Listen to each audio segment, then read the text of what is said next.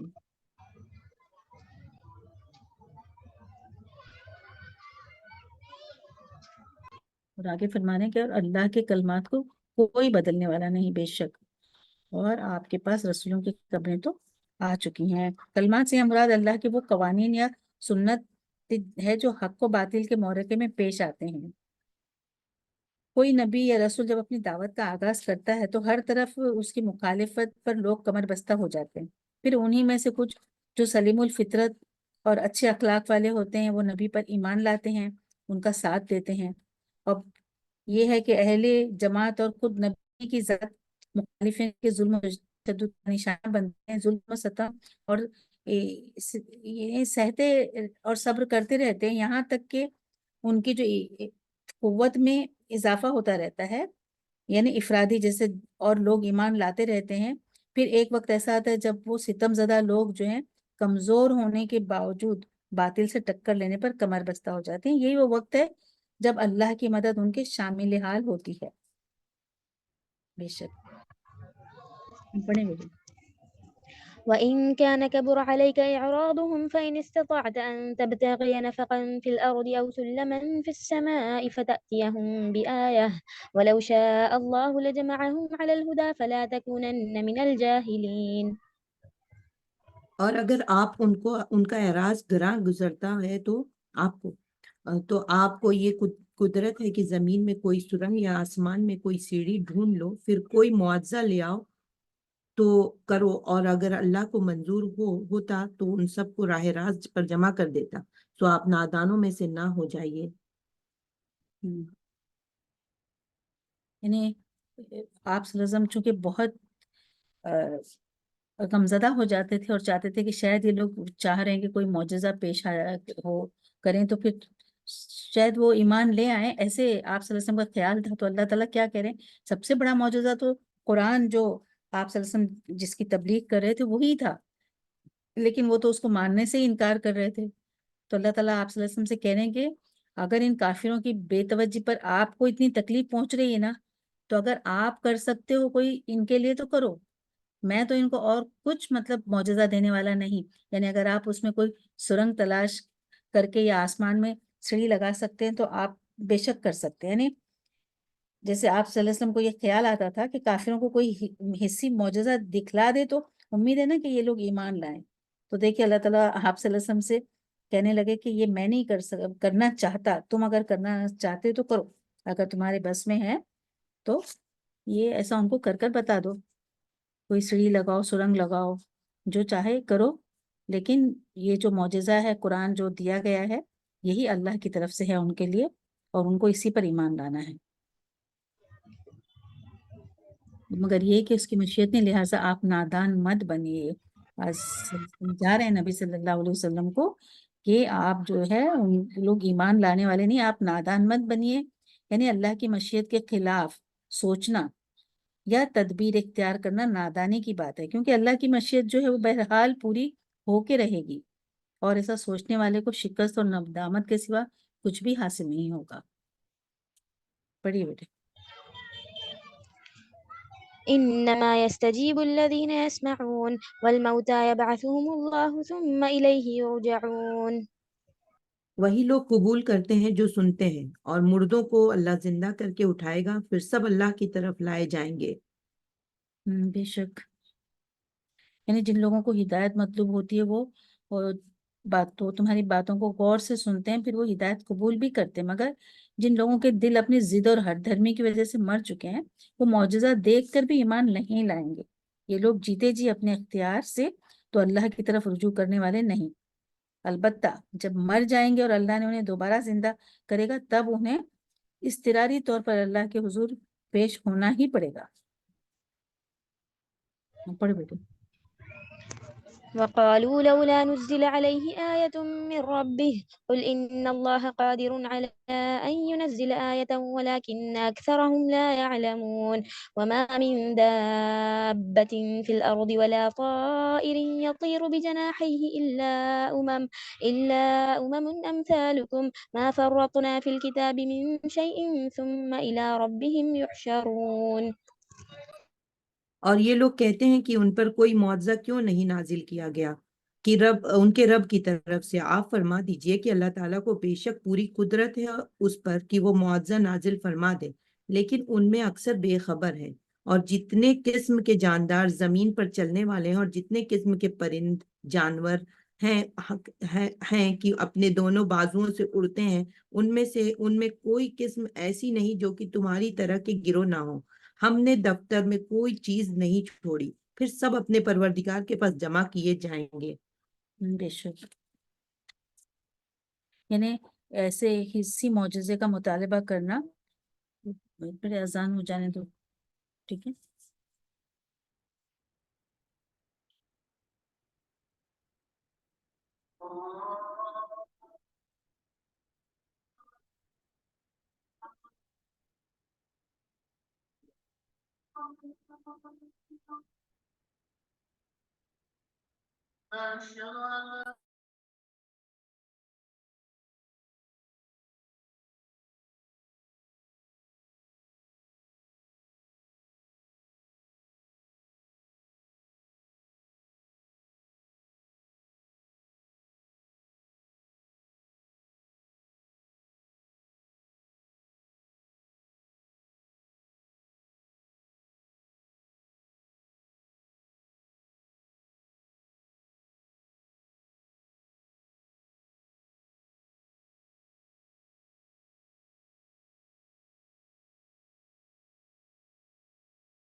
جی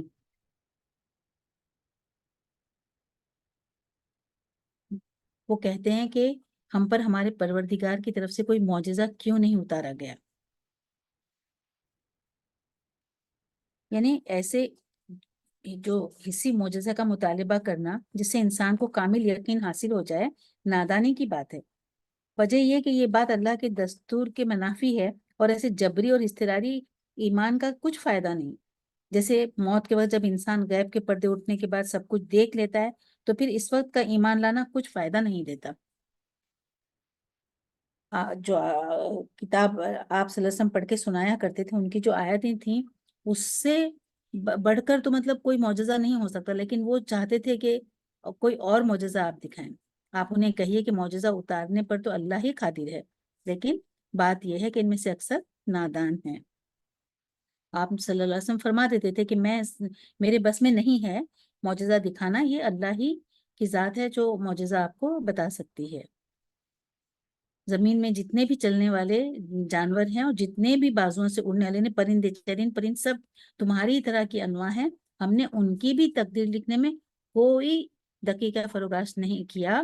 یہاں پر اس کے بارے میں اللہ تعالیٰ فرما رہے ہیں کہ سب جانداروں کو، خواہ وہ حشرت الارض ہوں یا پرندے چرندے، اللہ کی طرف سے وحی ہوتی ہے جیسے تمہیں ہوتی ہے، اور یہ سب اللہ کے قوانین کے پابند ہیں اور اپنی فطری حدود سے بالکل تجاوز نہیں کرتے۔ ان سب جانداروں کو وحی کے ذریعے سے علم سکھلائے جاتے ہیں جو ان کی بقا کے لیے کارآمد ہیں اور ضروری ہیں۔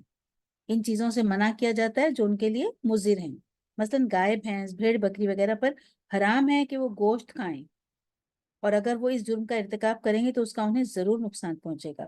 اسی طرح شیر پر گھاس کھانا حرام ہے اور گوشت کھانا فرض ہے، اس کا الٹ کریں گے تو سخت نقصان ہو جائے گا اور زندگی سے ہاتھ دھو بیٹھیں گے۔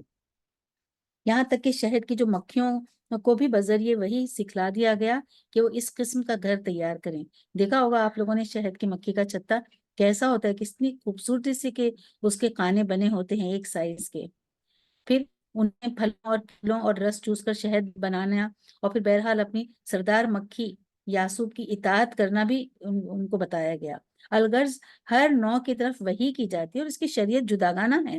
اب انسان کو جو قوت ارادہ اختیار دی گئی ہے تو اس کے ساتھ پھر آزمائشیں بھی انسان ہی کے لیے ہے۔ انسان کی بہتری اور نجات اسی صورت میں ہے کہ وہ کسی معجزہ کا مطالبہ کیے بغیر اپنی عقل سے کام لے اور دوسری انواع کی طرح اللہ تعالیٰ کے جو احکام ہیں اس کو قبول کرے، اس کی پابندی کرے۔ انہیں ان کے بھی تقدیر لکھی، کوئی دقیقہ نہیں چھوڑا، پھر یہ سب اپنے پروردگار کے حضور اکٹھے کیے جائیں گے۔ بے شک یہ سب جانور بھی جو ہے قیامت کے دن ان کا بھی حساب کتاب ہوگا، حشر ہوگا۔ حضرت ابو ہریرہ رضی اللہ عنہ کہتے ہیں کہ آپ صلی اللہ علیہ وسلم نے فرمایا قیامت کے دن تم سے حقداروں کے حق ادا کر دیے جائیں گے، حتیٰ کہ سینگ والی بکری سے بے سینگ والی بکری کا بھی بدلہ دلوایا جائے گا۔ یہ مسلم کی حدیث ہے۔ ہاں پڑھیے بیٹے۔ والذين كذبوا بآياتنا صم وبكم في الظلمات من يشاء الله يضلله ومن يشاء يجعله على صراط مستقيم۔ اور جو لوگ ہماری آیتوں کی تکذیب کرتے ہیں وہ تو طرح طرح کی ظلمتوں میں بہرے گونگے ہو رہے ہیں۔ اللہ جس کو چاہے بے راہ کر دے اور جس کو چاہے سیدھی راہ پر لگا دے۔ بے شک جو شخص اللہ کی آیات کو جھٹلا دے اس پر ہدایت کی سب راہیں بند ہو جاتی ہیں، اور اس کی مثال ایسی ہے جیسے کوئی گونگا بہرا شخص گہرے اندھیروں میں ہو اور وہ اندھیروں کی وجہ سے خود کچھ دیکھ نہیں سکتا، بہرا ہونے کی وجہ سے کچھ سن بھی نہیں سکتا، اور گونگا ہونے کی وجہ سے کچھ پوچھ بھی نہیں سکتا۔ ایسا شخص گمراہ نہ ہوگا تو کیا ہوگا؟ ہاں اگر کوئی شخص اپنا رویہ بدل لے اور آیات الہی میں غور کرنا شروع کر دے تو پھر بے شک اللہ اسے سیدھی راہ دکھا دیتا ہے۔ پڑھیں بیٹے۔ قل أرأيتكم إن أتاكم عذاب الله أو أتتكم الساعة وغير الله تدعون إن كنتم صادقين بل إياه تدعون فيكشف ما تدعون إليه إن شاء وتنسون ما تشركون۔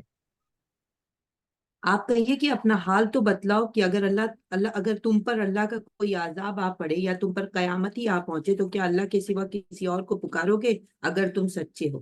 بلکہ خاص اسی کو پکارو گے، پھر جس کے لیے تم پکارو گے اگر وہ چاہے تو اس کو ہٹا بھی دے، اور جن کو تم شریک ٹھہراتے ہو ان سب کو بھول بھال جاؤ گے۔ یہاں پر مشرکین مکہ کی کیا عادت تھی کہ مصیبت کے وقت اور خاص کر جب کبھی کسی طوفان میں گر جاتے یا ایسا کچھ ہوتا تو کیا کرتے، اپنے معبودوں کو پکارتے اور معبودوں کو پکارتے، لیکن اگر وہ مصیبت نہیں ٹلتی، دیکھتے کہ بالکل موت سامنے آ کے کھڑی ہے، تو اس وقت ان کو اللہ یاد آتا اور پھر اللہ کو پکارتے، اور جب اللہ کو پکارتے اور اس کے بعد اگر ان کی وہ مصیبت ٹل جاتی تو پھر سے وہ بھول جاتے اپنے پہلے ہی معبودوں کو پوجا کرنا شروع کر دیتے۔ یہاں پر فتح مکہ کے بعد اکرمہ بن ابو جہل اس خیال سے مکے سے بھاگ کھڑے ہوئے کہ جنہوں نے فتح پائی ہے نا، کہ پتہ نہیں یہ کیسا سلوک کیا جائے گا ان لوگوں کے ساتھ، تو وہ جب جدہ پہنچے اور وہاں سے کشتی پر سوار ہو کر حبشہ کی راہ لی، راستے میں پوری کشتی جو ہے طوفان میں گر گئی، تو مشرکوں نے اپنی عادت کے مطابق دیوی دیوتاؤں کو پکارنا شروع کر دیا، لیکن طوفان جو تھا وہ بڑھتا ہی جا رہا تھا، ایسا معلوم ہوتا تھا کہ سب ڈوب جائیں گے۔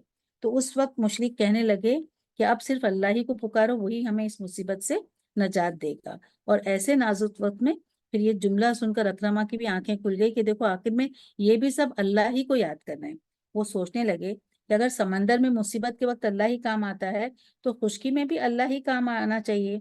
اور پھر وہ یہاں سے محمد صلی اللہ علیہ وسلم سے اس بات پر جو ہم 20 سال لڑتے رہے تو کتنا ہم نے غلط کیا، کیونکہ وہ بھی یہی کہہ رہے تھے، ایک اللہ کی عبادت کرنے کا جو کہہ رہے تھے، لیکن ہم نے ان کی مخالفت کی۔ اس کا انہیں احساس ہوا کہ مصیبت میں کام آنے والا تو صرف اللہ ہے، تو وہ جو ہے تمہارے معبود نہ تمہارا کچھ بگاڑ سکتے نہ سنوار سکتے ہیں۔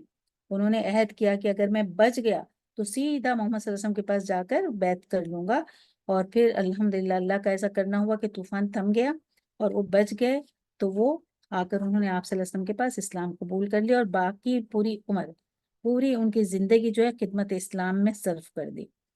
پھر یہ بات صرف اکرمہ ہی رضی اللہ تک محدود نہیں، بلکہ جب موت سامنے نظر آنے لگتی ہے تو دہریہ قسم کے لوگوں کو زبان پر بھی بے اختیار اللہ ہی کا نام آ جاتا ہے اور اسی سے فریاد کرنے لگتے ہیں، اور پھر بعد میں جو ہے پلٹ جاتے ہیں۔ پڑھیں بیٹے۔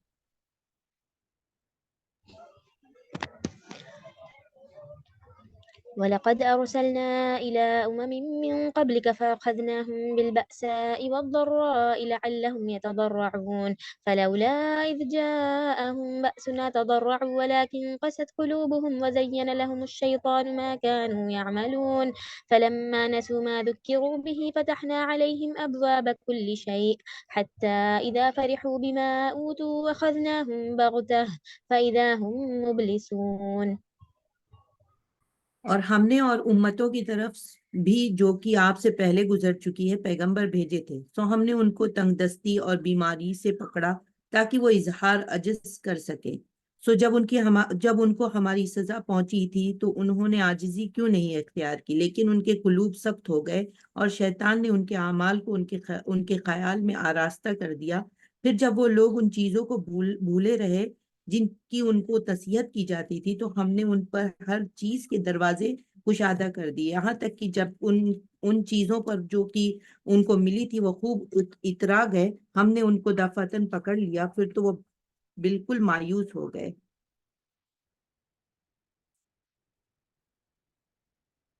جب انہوں نے وہ نصیحت بھلا دی جو انہیں کی گئی تھی تو ہم نے ان پر تمام دروازے کھول دیے۔ یعنی ان آیت میں اللہ تعالیٰ نے جو اپنا قانون بیان فرمایا ہے کہ جب کسی قوم میں اللہ کی نافرمانی کا آغاز ہوتا ہے تو اللہ کیا کرتا ہے، پہلے تو ہلکے ہلکے عذاب نازل فرماتا ہے، جیسے قحط سالی، قحط آتا ہے، خشک سالی وغیرہ، اور یہ عذاب جیسا تنبیہ ایک وارننگ کے طور پر آتا ہے تاکہ لوگ اللہ کی گرفت سے ڈر جائیں اور اس کے حضور توبہ کر لیں، اپنی غلطی کا ان کو احساس ہو جائے اور عاجزی اختیار کریں۔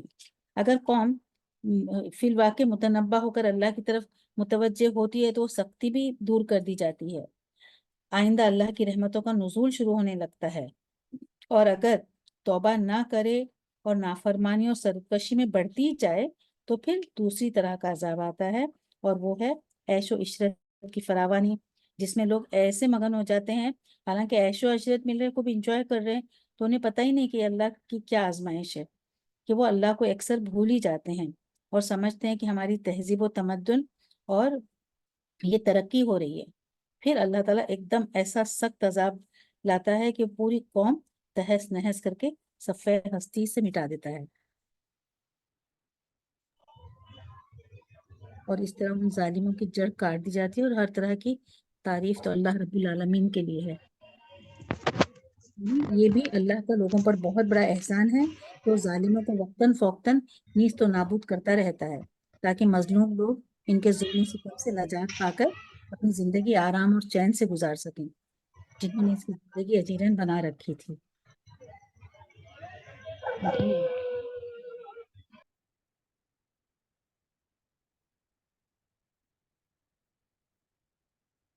پڑھو صفحہ.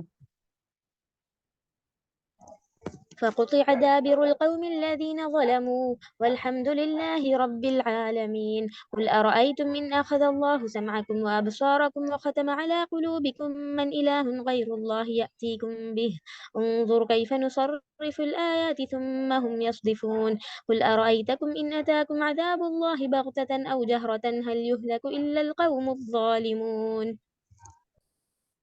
پھر ظالم لوگوں کی جڑ کٹ گئی اور اللہ تعالیٰ کا شکر ہے جو تمام عالم کا پروردگار ہے. آپ کہیے کہ یہ بتلاؤ اگر اللہ تعالیٰ تمہاری سماعت اور بصارت بالکل لے لے اور تمہارے دلوں پر مہر کر دے تو اللہ تعالیٰ کے سوا کوئی معبود ہے کہ یہ تم کو پھر دے دے. آپ دیکھیے تو ہم کس طرح دلائل کو مختلف پہلوؤں سے پیش کر رہے ہیں پھر بھی اعراض کرتے ہیں. اعراض کرتے ہیں. آپ کہیے کہ یہ بتلاؤ اگر تم پر اللہ تعالیٰ کا عذاب آ پڑے وہ اچانک یا اعلانیہ تو کیا بج ظالم لوگ کے اور بھی کوئی ہلاک کیا جائے گا.